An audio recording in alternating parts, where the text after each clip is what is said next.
name is Ayaka, and I'm a consultant with LSAT Unplugged. Alyssa is here with me in the room. She is also a consultant. Hi, Um, everyone.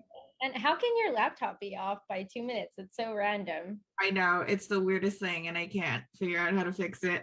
So, um, yeah, welcome. Today we're going to be doing resumes 101. So hopefully this will help you get started on either starting writing a resume, if you already have a resume, kind of editing it to fit the law school application. Hi, Jametta. I believe that, let me know if that's the right way to pronounce your name. Good to see you tonight. And, hopefully, hi. And then if you're listening to the recording, hopefully this helps you out. So first, I think almost all schools are going to ask you for a resume in your application, and I like to think of the resume as a baseline for your application, meaning it tells you a record of what you have been doing in your career. And this makes a little bit more sense if you've been in the workforce for a little bit, especially yes, I love what you put down, Alyssa, like how you spent your time, right? So what have you done in a professional setting, right? And if you're going straight from undergrad to law school, you might have a hard time figuring out what to include in that resume. I do have to say, most of the time, you don't want to be putting anything from high school on your resume. And the other piece to that is the longer your career, the harder it is to kind of squish everything into your resume. So just know that there are some things that you're going to feel like, oh, I really don't want to trim, but you have to trim. Or, you may not be inclined to include some things, but you might need to include it just to kind of work with what to include in that resume, what should be in that resume, all of that. Hopefully that makes sense. So what is a resume in general? You want to list out your education and your work experience. Sometimes resumes, especially for people who have been working or actively looking for a job, might have those like executive summaries at the top that say seeking employment in X, Y, and Z industry. And then also, about yourself, like super positive and brings lots of energy to a project, something like that. I say take that out. You really don't need it in a law school resume. It would be really weird to see a resume that says at the top executive summary seeking, a spot as a law student at your school, right? So that just looks a little bit weird. I don't think we need it. I think you applying to that law school is enough to say you are looking for a spot in that law school. So I would totally agree. I think that everything I've heard from admissions officers, it's when you are sending your resume into a law school application, it is 100% assumed that you are applying to law school to get your JD or to get a law school education. So no objection is needed, because in that highly specific manner, that's why you're giving it over in the first place. yes. And welcome, Claudia. Good to see you in class today as well.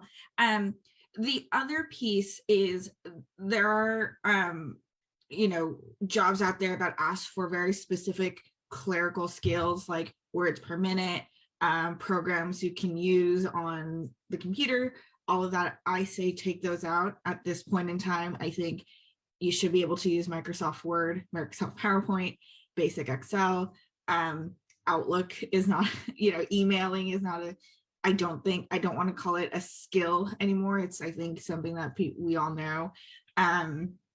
And I don't think it's necessary to pull out those things as part of a skill summary at the top. So I really think it should be, your name, your basic information, education, and then go straight into your experience. So it should be fairly streamlined and fairly simple. Make sense, everyone? Good. All right. I have a few questions in terms of like what you said earlier, but I have this habit of jumping the gun on what you're right about to say. So I think I'm gonna wait to see like I think you're gonna bring up a sample resume right now. But something I wanted to point out to everyone, if anyone's heard you and I talk before, you and I have completely different applications. And you're laughing right now because for as much as you and I get along, like our resume is going to look completely not structurally different, but the content of what is going on in there is going to look really different. Mhm. And that being said, something that you brought up when you started the session was talking about like you're talking about what you've done in your education and what you've done professionally. But there is a space, I think, like, do you think there's a space for someone who maybe has, I'm trying to choose my words, not chaotic, but do you think there's a space for someone who is doing something that's not in a professional career setting, but they were using their time to develop something? Maybe they were developing a skill and maybe they weren't being paid for it. And maybe it's not even a volunteered, a formal volunteering experience. Do you think that there's a space for someone to be talking about? And Claudia says, I was just going to ask that, like, this is how I spent my time. And like, how do you think that someone can put that in? I think that's completely appropriate to say, and I think that fits into two categories. So I had a student who did some training on their own that was for around like advocacy for foster kids, and there's like very specific training that they had to go through, and then they did additional training on their own time. So Wow. we put that under that work experience and added a bullet point and said, and did this sort of training for professional development, right? Love So it. you can do that, or you can bring that out and say professional, if you have certifications that you've done, like e-learn, like LinkedIn Learning, e-learning, any sort of certification that you may have, you can pull that out and say professional certifications or personal development, and then write it out. I think it looks a little bit cleaner if you do that and pull it out. However, you have to think about space. So I know people that do it all the time. I think it looks a little bit cleaner if you can pull it out. But if you're trying to fit everything into 1.5 pages to 1 page, it's a little bit hard. So that's my 2 cents about it. That was incredible. I think that that answered a lot of what I was thinking about. Of there can be instances where someone spends their time in a valuable way or to develop themselves that's maybe not formally under a professional setting or a volunteer setting. And also there are quite a few schools that I know I'm sending applications into myself that say resumes can be 2 pages. Yeah. So it all really just depends. But that was awesome. Thanks. Absolutely. And I think, even if you have certifications that are kind of out there, for example, I have an American Fitness Association certification. That might be something that you do put in your resume because that's part of, your professional development, and it might reflect, that might be something that's like, oh, that's something interesting about this person. So, if let's say you have a teaching certification or I don't know, like advocacy certifications, all of that, like I say include it. If it makes sense to include it under work experience, great. If it works better being pulled out, that's great also. So just a way to think about it. Awesome. So speaking of different styles, Alyssa, we've kind of talked about how we write essays differently. I am someone who likes to write everything out, like everything and anything out. And you're someone who likes to have a little bit more intentionality and kind of structured in terms of how they organize their ideas onto paper. I have to say I am the same with the resumes. I say write everything out. And I don't know if this is just me, if other people do this, and please chime in if you do, but I always have a working resume that is updated, all the time. If I get a new title, new responsibilities, new job, anything like that, I'm updating this resume. And it is the most detailed document, and it's the most tedious thing to keep updating. However, it talks about, like what the responsibilities were in that job, what the scope of that job was and all of that. So, and I will tailor that resume to everything and anything. If I'm applying for, let's say, a fitness job, I'm going to trim out all the experience that it doesn't necessarily fit and going to use it for that. And in this case, sending it to law school, I have to trim a lot of that stuff and put it into a 1.5 to 2 page resume. So pick and choose what is appropriate, kind of combine things that might be important to mention about the job, trim stuff that's not important, drop stuff that, it's too far back in my history to include, stuff like that in my resume. So that's how I like to construct my resume. I understand there's people out there who don't have a resume, like a working resume, and are building it out. So hopefully I will show a sample resume that is, I think, 4 pages long. That's kind of has my sort of work history on it. And we'll kind of walk through the basics. So here we are. Let me share my screen. Can we all see that? Alrighty.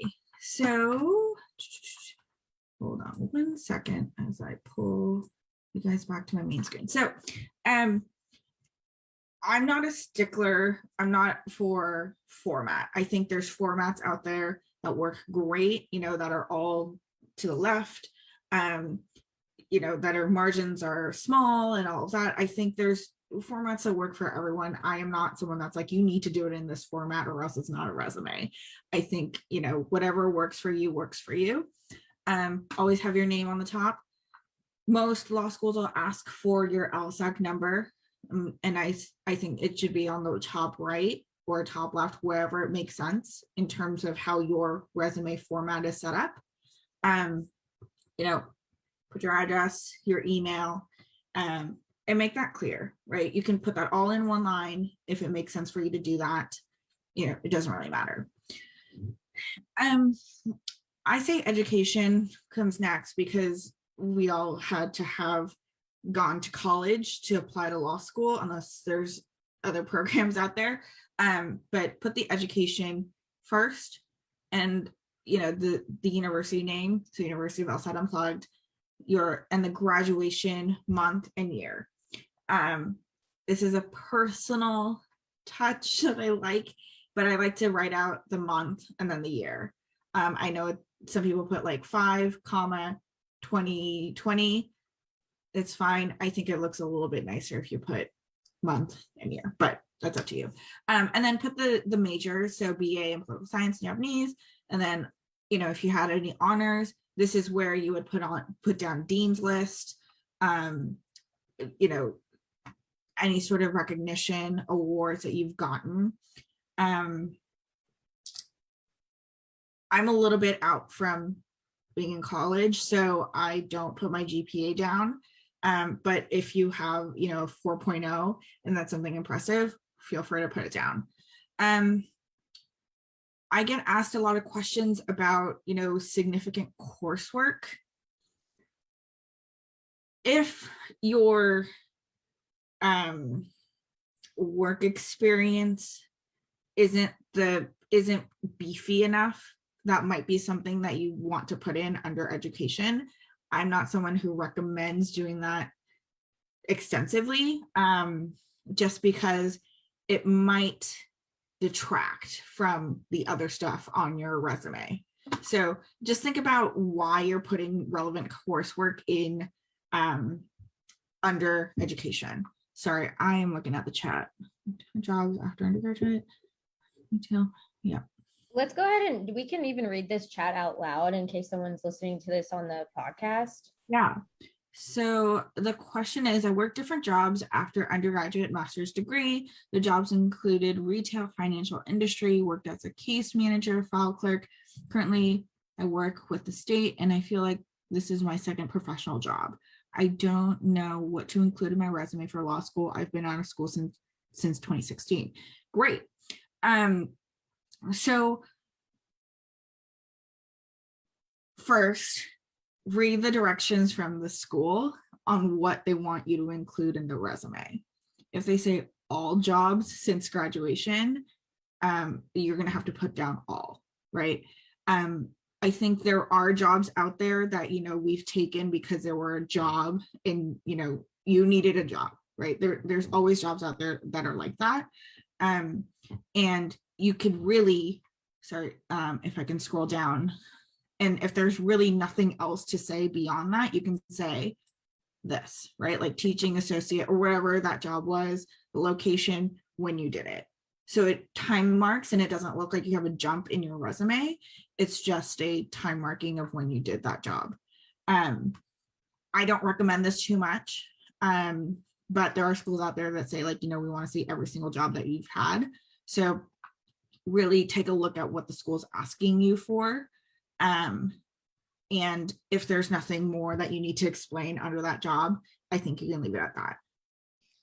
I think also, I don't know if this person is asking this in the chat when they say, I don't know what to include for my resume for law school. And before that, the person in the chat has said, because you're like, I get like a tone of like, I'm only on my second professional job, like kind of like my, for lack of a better word, like my big grown-up job, because it sounds like they're sort of like downplaying being a retail, like working in retail, or maybe having different lines of work.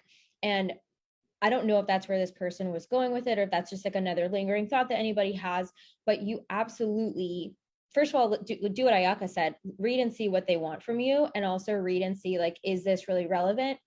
But having different jobs in customer service, retail, food service, none of those things have to be left out ever because you're applying for law school. In fact, that is a good thing. You are working. Like it doesn't matter what kind of work you've done. I have been a full-time housekeeper through an app where through that I was able to pay off like large amounts of debt. And so even though housekeeper is like just one line, you don't really need to know beyond that. Everybody knows what that is. Like maybe my bullet point isn't cleaned houses or like supported developing families. Maybe my bullet point is knocked out 10K in debt over the course of a year. Like that shows why I was doing that work and what I achieved through that work. If that makes sense, like, and anyone's listening, totally good. Yeah.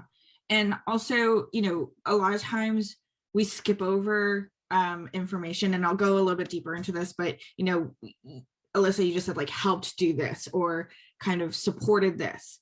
What does that actually mean? What does that actually look like? We really want to be very direct when we're writing bullet points for your job. So I'll go through how to actually do that.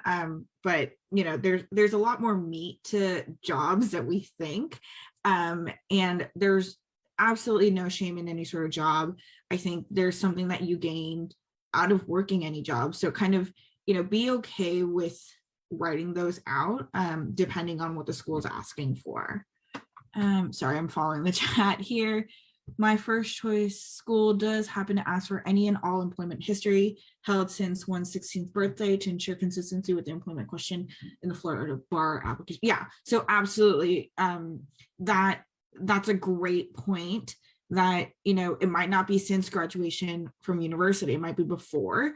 And, some people might not have a job before they've been to college or since before their 18th birthday. So, really the school is being very specific about what they're asking, and that's great that you know that, Giovanna.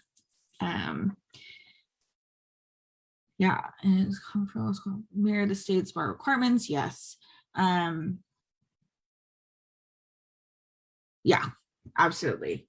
And what Ayaka is just reading there on the chat is that there are a lot of times, like your law school application, what the school is asking for mirrors what their state bar is asking for. So this also comes in handy like a lot for character and fitness requirements. If you're like, what do I put for each school? What they're asking for is to ideally funnel you into passing the bar.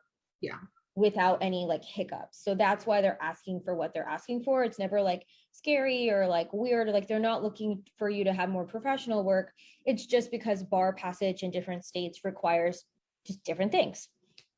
Absolutely. I think that's a great point, and thank you for explaining that, Alyssa.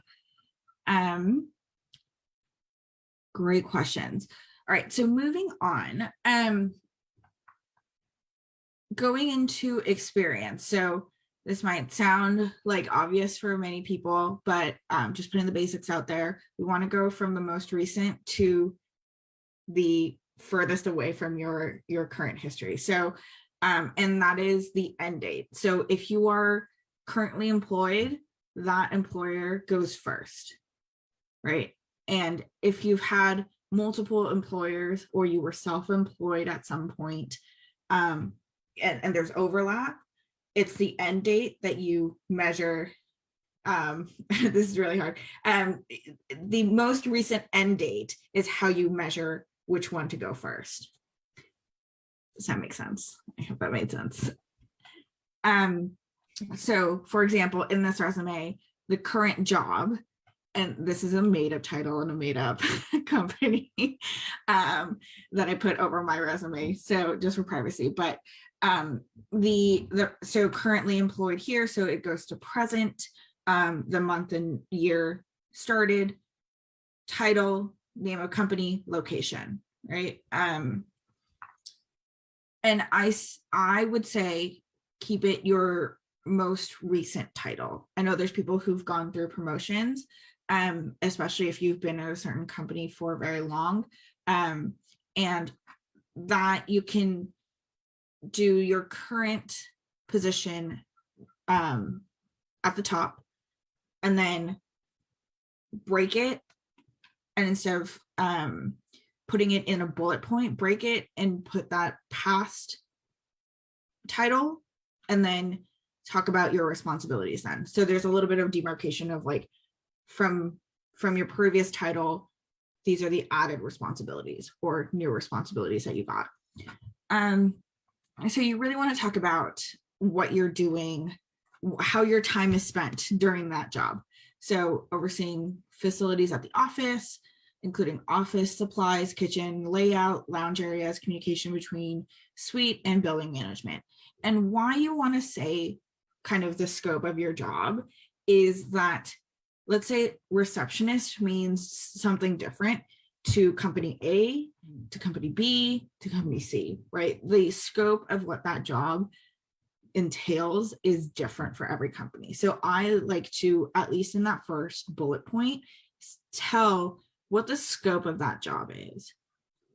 And some companies out there, a receptionist might only be a receptionist who does intake of visitors, right? But in this case, this receptionist is doing overseeing office supplies, the kitchen, communicating with the building that their suite is housed in, all of that. So that's kind of where the scope matters. Also, as you can see, this job was done during COVID. So, we're talking about transitioning office to virtual as COVID restrictions started. This is something that I would say should get a double click into a resume. So what does transitioning office mean from to virtual, right? What does that actually mean? And you get a little bit of detail here: virtual conferencing tools, meeting facilitation, Zoom meetings, webinars, Teams meetings, and live. So these are kind of the skill check marks. Like, yes, I can facilitate meetings via Zoom webinar, Teams meetings, and Teams live, which are 4 different tools, right? So, but the question is, does law school need to know all 4 of the meeting tools, right? Is that an important piece of information? Maybe, if that is, taking up 50, 60% of your time in that job, yeah, maybe it is important. But if it's really, 10% of your time during your job, maybe you don't need to put that down. It's up to you what you put down, but note that, people we like to say transitioning, supporting, helping. What does that actually mean? And kind of giving a little bit more detail can beef up your bullet points on your resume. Planning virtual events, creating and editing video content, reviewing presentation content, and run of show for entirety of the event, managing back end technology during the entirety of the virtual event, approximately 3 or 4 events a quarter, including one office-wide event, 150 plus participants per quarter. So not the best explanation of what a virtual event is. However, this does 2 things. So first, tells you what the person is doing in terms of planning a virtual event, right? Running the technology is clearly this person's job. The other piece is numbers. I say numbers are pretty important in resumes, and a lot of people will kind of end up saying once every month, twice, 2 times a year, stuff like that. And the numbers aren't super compelling. And I say, if that's the case, look at the denominator that you're using. Is it per day, per week, per month, per year? That can kind of change how the numbers sound. So if you look at 3 to 4 events a quarter, virtual events a quarter, that's maybe 1 event a month, right? But if you say 3 to 4 events a quarter, it sounds a little bit better. You're saying exactly the same thing. And you know, it just sounds a little bit better. It's a little bit more beefy, as well as kind of telling us the, I don't want to say scope, but like the size of the event. So is it 100 participants? Is it 10 participants? Is it 150? Is it office wide? Is it all office, meaning every branch of the company, or is it just your local office, right? Those things matter when you're talking about these things, and it can change the perception and change how the person who's reading your resume views the job, right? It's really easy to say, oh yeah, I was a receptionist at X, Y, and Z company, but it's hard to understand what that actually means if you don't tell us exactly what you were doing.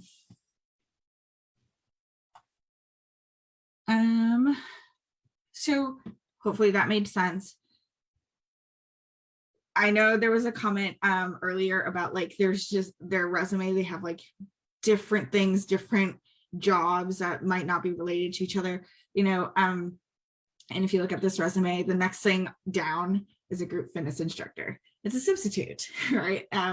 And this was not with a company, it was just in an area that this person was working in. Same thing.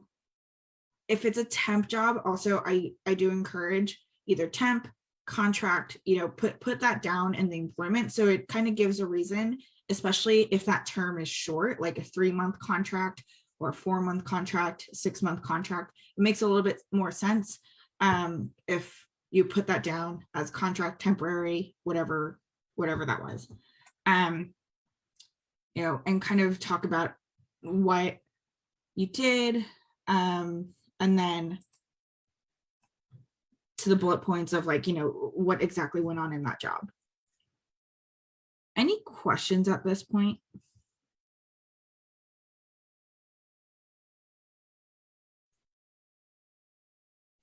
I don't have questions, but it is almost beautiful to see how much my resume doesn't look like yours.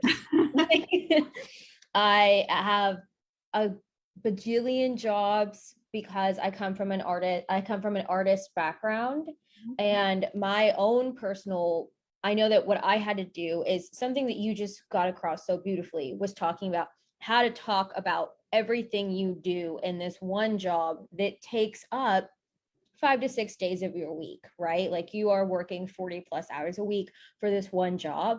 And so with that mindset, you have to figure out how to effectively talk about that in bullet points where it just show you spend all of your time doing that. I had a different issue with my resume where I maybe do like 6 different jobs in a week. And if I'm talking about a I've been out of school for almost 8 years now. I'm coming up on 30. So if I have 8 years worth of multiple different jobs, mine has a lot more jobs listed with fewer bullet points, but it's all kind of organized differently. So anybody that was in the class right now, I went ahead and sent you, if you're in the course, I sent you like example resumes in a PDF. I got it earlier in the course myself. Something I do wonder, and I have a question finally. Did you get any awards in education or undergrad at all, or like were there anything kind of coming up for you, or have you left some of that out because you've been out of school longer? Because I just, maybe this isn't your real resume, but I feel like there's some more that could be going on there. Let me tell you, Alyssa, I wasn't that good of a student. um, so I My secret mission to just out you know it. I did not get awards. I was recognized for different things that were not like purely academic. But I did put down, honors from the department, and that's something that's on my resume. So I would put that down.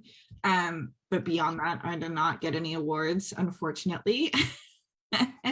Well, okay, and I'll say this is why I brought it up, because I happened to go to a school where there was like an award season, and I didn't go to a conservatory. It sounds like I went to like only an art school. It was a real university.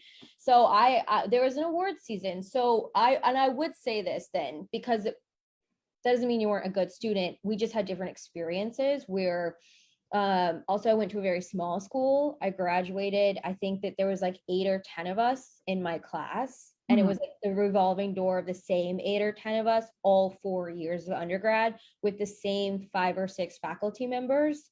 So there was a lot of like conversation going in terms of like our development. What I'm trying to get to in that I just didn't pick up here, and if anyone's listening, that if you've ever received an award, it would benefit you to not just say, I got this award. Like, for example, you would want to say, what did it take to get that award? Why did you get it? Because if like 9 out of 10 people, like 90% of people get that award, and you're like plugging it away on your resume, somebody might not know the difference between, was that really distinguished? Was that something that like you just kind of showed up like one day a week and you were awarded by that by the end of the semester or the end of your job? So if you do receive any sort of award, or you do belong to anything that has established you or you feel distinguishes you, like you have to talk about that. And an example in mine is that I was performing arts major, and I became so severely injured that the faculty asked me to take a semester off of my major. They were basically like, if you keep going at the speed you're going, like you won't walk out of school like being able to walk. So I had a major injury. I was asked to stop my major for that semester. So I had to replace my major's classes with physical therapy and like doctor's appointments off campus, while maintaining my academic load. By the end of that year, I was awarded something called like a fire award or something. I would need to put that story underneath like awarded fire award, because it doesn't mean anything. So on my resume, it does look different than Ayaka's, where I have like awards and then almost like 2 to 3 bullet point, I don't want to say stories, but like explaining exactly what happened for me to have achieved that. So there's a whole different section on mine than for Ayaka's. But if anybody does have that, you'd want to do it. For sure. And I think, awards definitely need to go under your education, whatever you've been recognized for, valedictorian, any awards that you've gotten, all of that. Even, I know I don't have it in here because it was just, this is like 4 pages and I'm like, I just need to trim it down.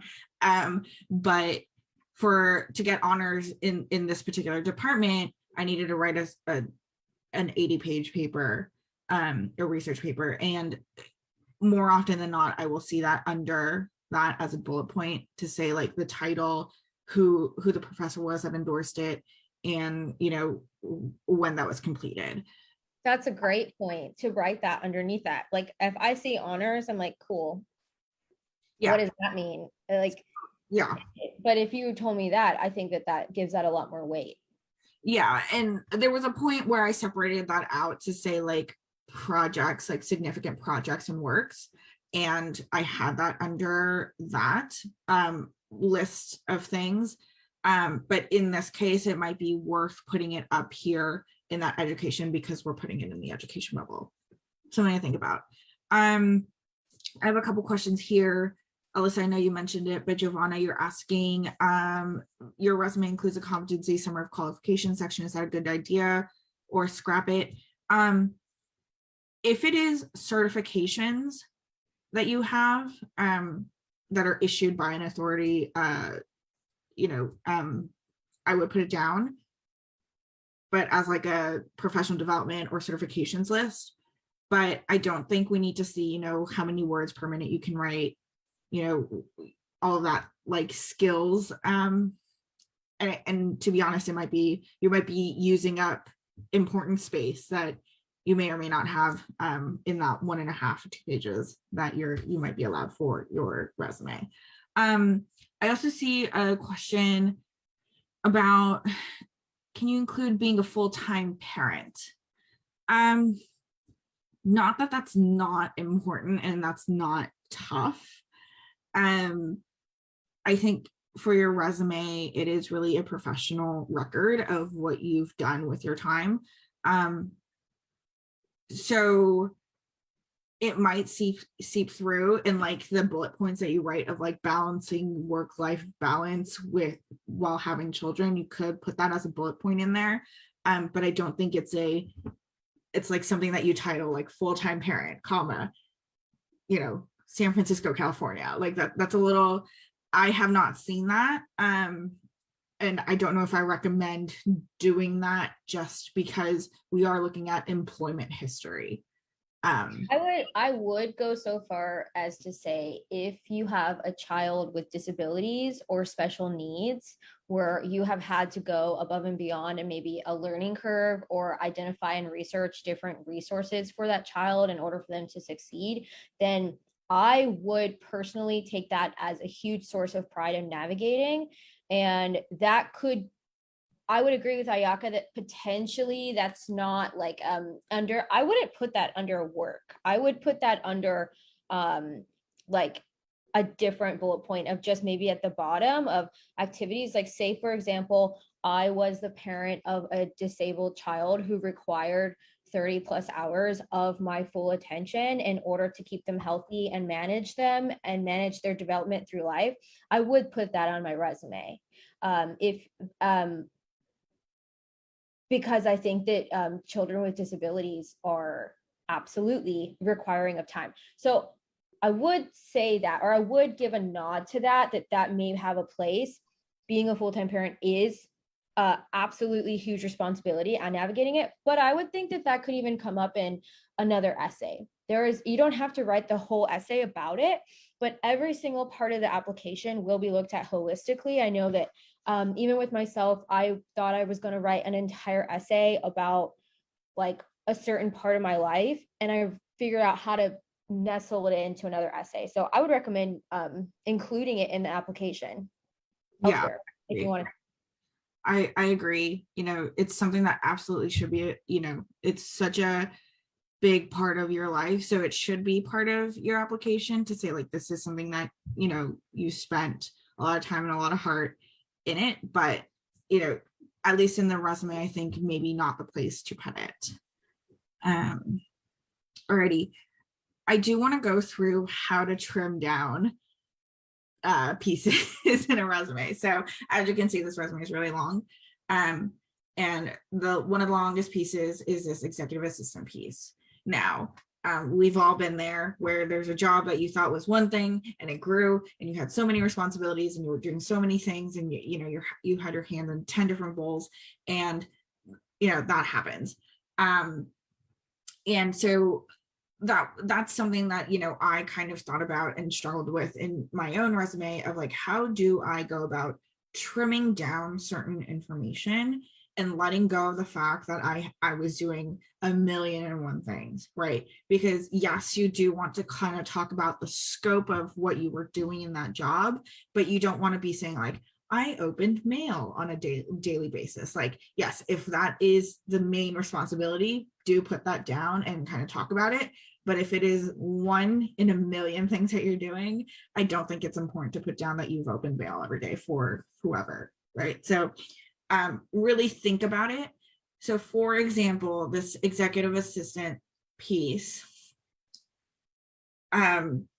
this resume has a little bit of a blurb before it gets to this, like the list of responsibilities. I say get rid of that unless there's a really good reason. So just kind of cut it out. And then for this particular one, because the responsibilities are so many, it's split up into kind of main roles and then kind of assistant roles. If you look at the assistant roles, overseeing scheduling, including coordination of meetings across multiple time zones, scheduling, planning international and domestic business trips, coordinating foreign executive visitors, schedules, flights, hotels, blah, blah, maintaining, updating multiple calendars across time zones. So when you look at what is an executive assistant, I think many of those things you can kind of figure out that this person's base responsibility is that. So I think, you know, overseeing scheduling coordination across multiple time zones, I think you can say for domestic and foreign executives. I can kind of sum it up. It kind of took away all the nitty gritty stuff, but you can kind of sum it up in that.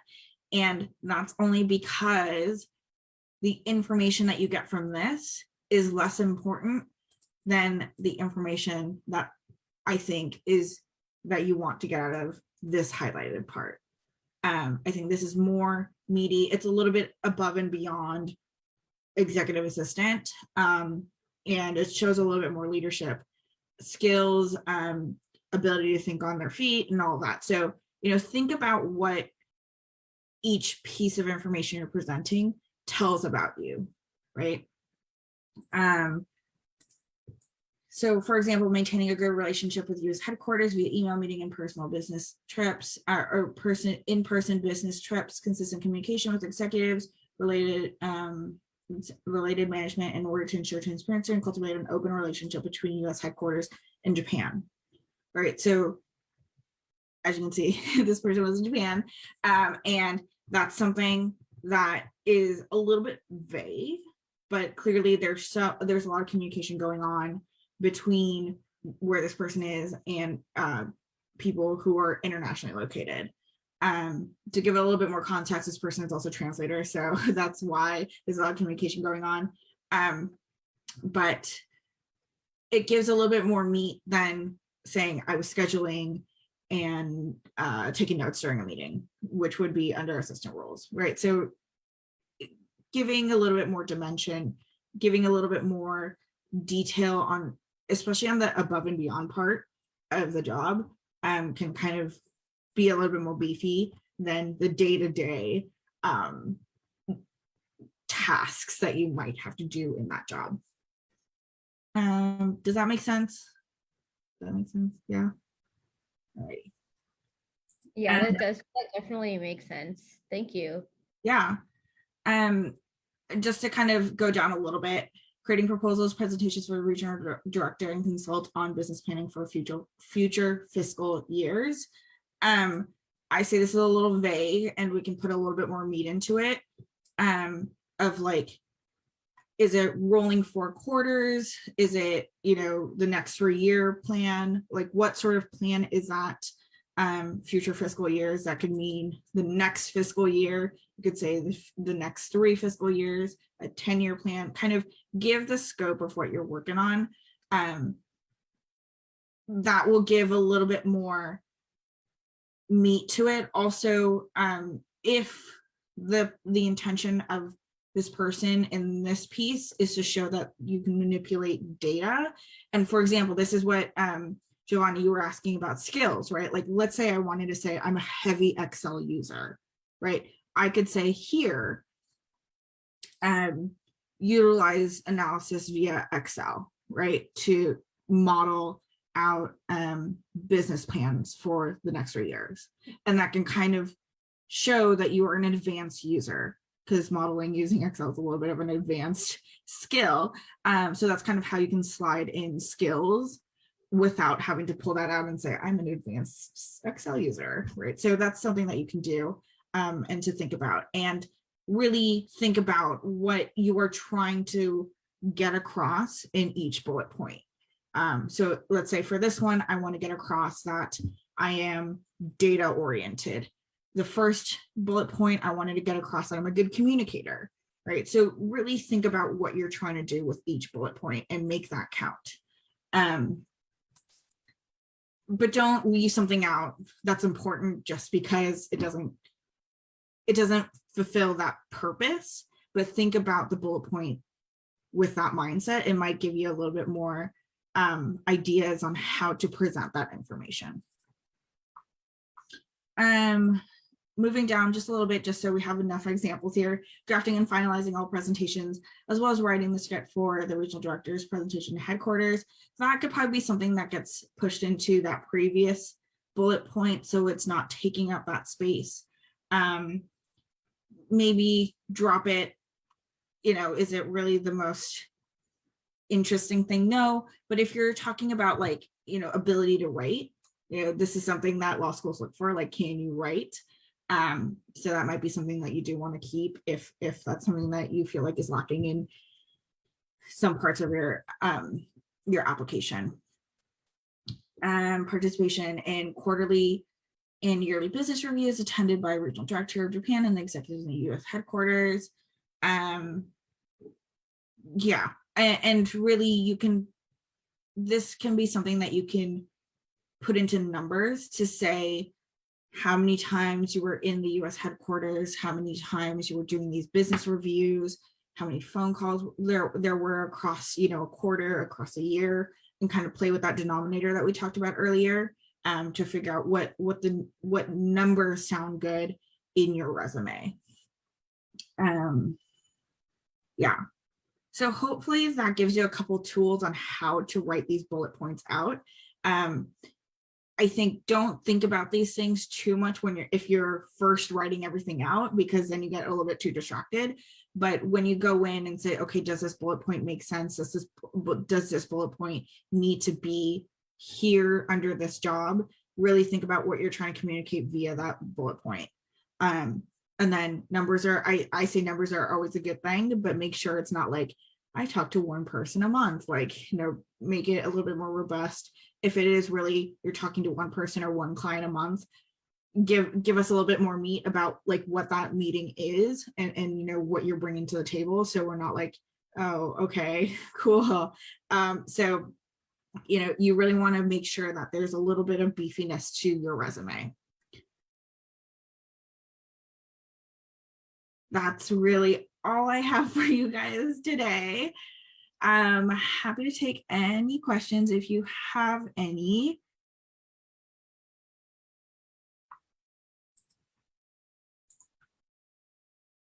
Like, we're all good. You know what I came across in my own resume is just ask other people to look at it, and not only, but ask them, prep them with a few questions before you just hand it to them that you're specifically looking for.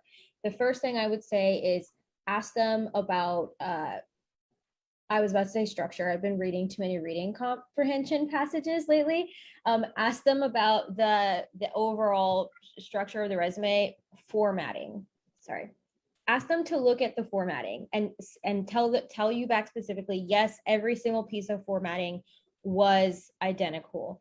So ask them to look at formatting. The second thing you want to ask them for is like coded language or jargon or technical language. It can get so easy to say a word that you're saying all of the time in your workplace or in your job that you've used so many times that it doesn't even occur to you that nobody else knows what that means. In fact, there are so many words that popped up in my own resume that I thought was just like absolutely regular language that someone read. They're like, this is all technical language. I don't know what you mean by that. And I'm like, my workplace made that up. Like, I thought that that was just how someone spoke. So please ask them to look at your formatting and make sure it's identical. The second thing, ask them to highlight any single word that is jargon or doesn't make sense to them. I once wrote that I led behavioral interviewing, and they're like, what's behavioral interviewing? I really thought that everyone used that term. So ask them to look up technical language. And then of course, the third thing is grammar and spelling, but grammar and spelling, I don't want to say, I hate to say, like, are so easy to catch as compared to the jargon and the formatting. But the jargon and the formatting, and also like, does this put me in a good light? Like, is this representing me the way that I want to represent myself?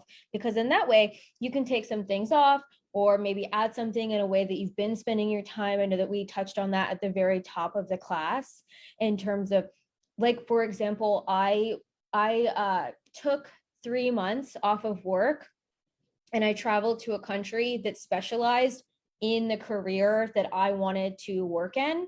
And I like let go of all my technology. I let go of everything and all of my responsibilities. And I trained for 12 hours a day in that one specific work development.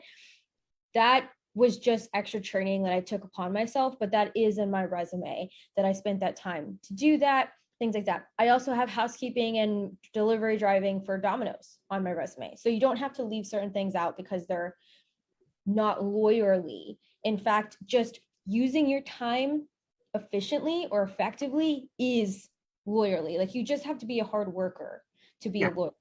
I mean, you have to do a lot of other things as well, but you don't have to worry about that. But I wanted to bring up, like, ask people specific questions when you hand them something. Don't just say, like, can you take a look at this and is it good? Like, tell them to come back at you with, like, these specific things that you're looking for.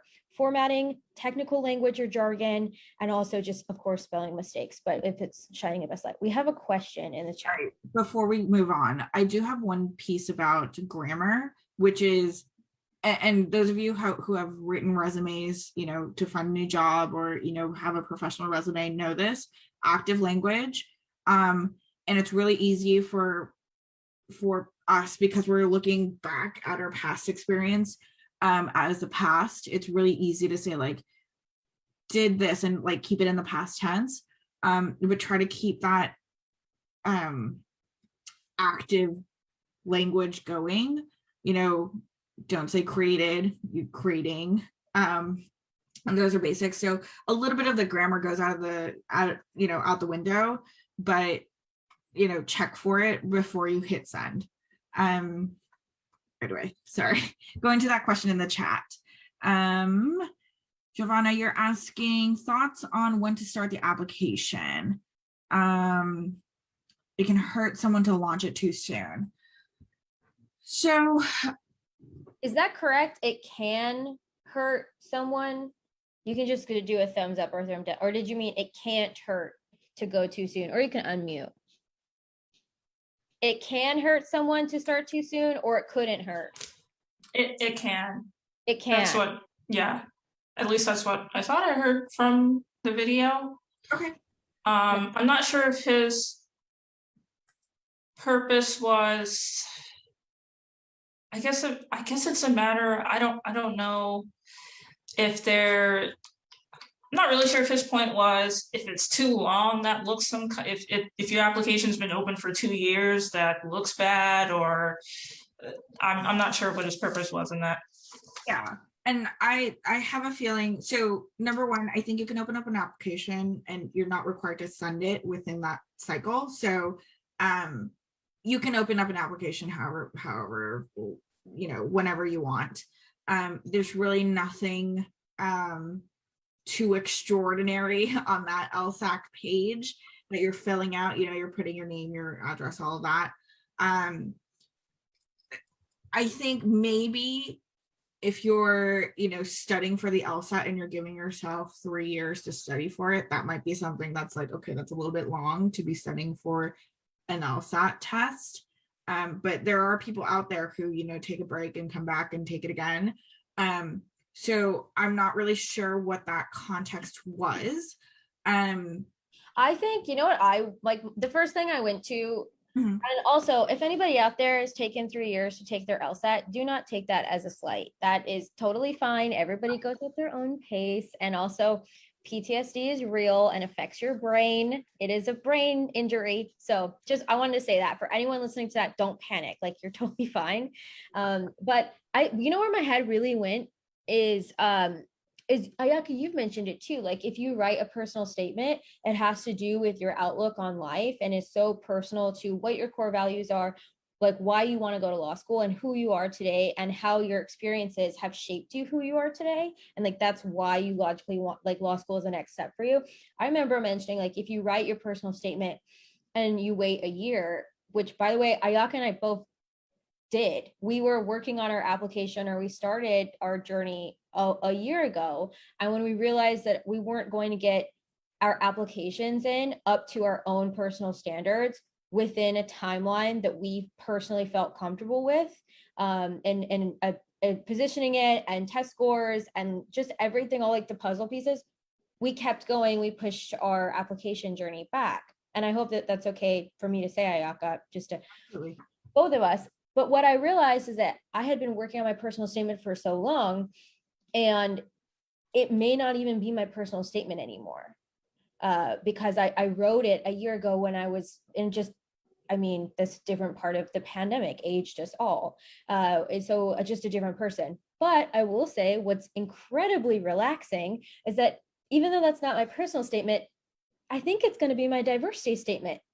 And now I have this beautifully well crafted other essay just kind of like out of the way. So I was thinking like that, like it can hurt you to start it too early in terms of like your essay not reflecting directly where you're at in this moment. But so many schools have so many different prompts. And the last thing I'll say about that is that law schools are looking for good writers, and good writing takes a lot of thinking and a lot of practice. And if you had told me when I first started that I was going to write like 6 or 7 different essays, I would have felt really tired and like wondered how that was going to happen. But every essay I write, I get a lot better at. So if you do start earlier and it takes you a few times, and again, it's up to everyone. Like, if you are a parent, if you are taking care of other stuff, but they're all things to think about. That's what I thought he meant by that.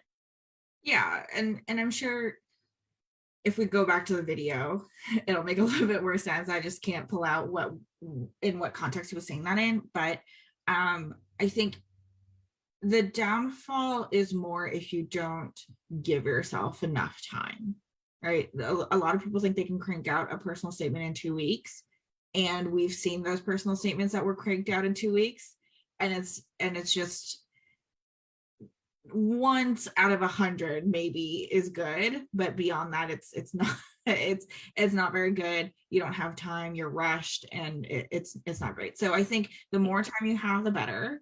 Granted, maybe spending 10 years on an application is not the greatest, but you never know. So I say having more time is better than not having enough time.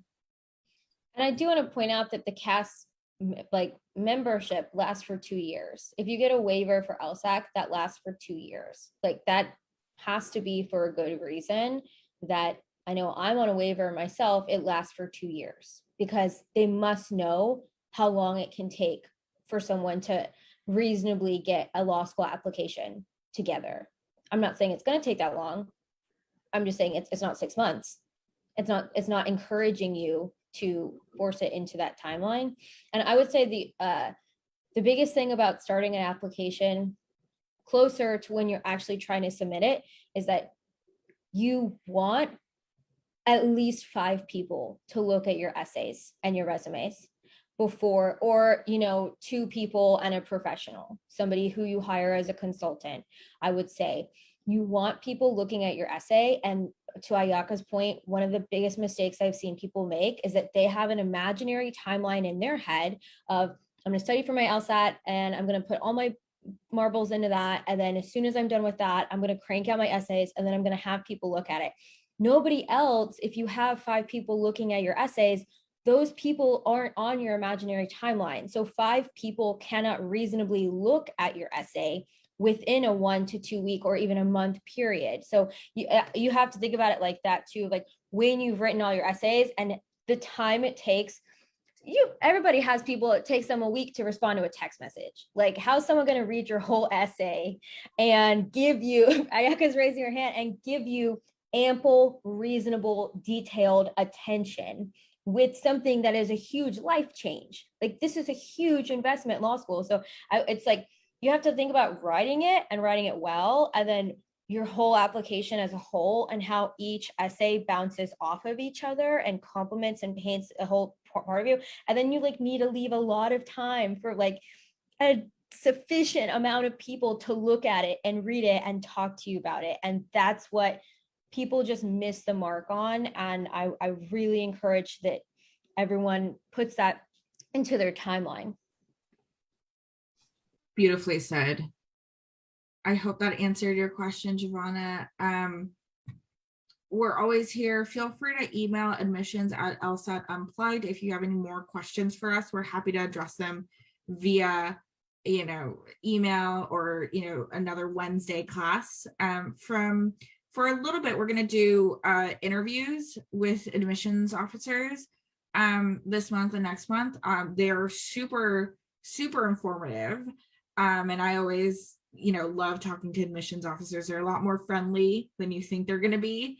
Not to say that they're, anything but they're amazing, and they're always happy to share information about the application process, the school, all of that. Always a good time. So if you have the time, feel free to join. And I just dropped the email in the chat, admissions@lsatunplugged.com. That really is just Ayaka and I. That's not a big email. Email us. And as Ayaka mentioned, we are doing those interviews. Email us questions that you want us to ask admissions officers. That is like my favorite feature about this, is that we don't have to follow a strict script. If you want to say, hey, I worked at this, and this is what my resume looks like, can you ask this admissions officer straight up about my personal issue? I love doing that for people. I love that feature of the course. You have a direct line. So just email us and say, hey, you guys are about to do interviews. Can you ask them? You can ask us to ask every single one of them. Then you have 4 admissions officers, answering your questions back. I cannot tell you how detailed I've got with some people's personalized questions, and they answer them really well. Yeah, it's always a joy to hear the responses of the questions. So, the more specific, the more information you can get out. So feel free to, send out those questions to us if you have any. We're always here for you, and we'll see you back again next week. Thanks for tuning into the show. Please subscribe if you haven't done so already to be notified of new episodes as I release them. And feel free to reach out if you need anything at all as you move forward with your prep. I'm happy to help however I can. In the meantime, I wish you all the best and take care.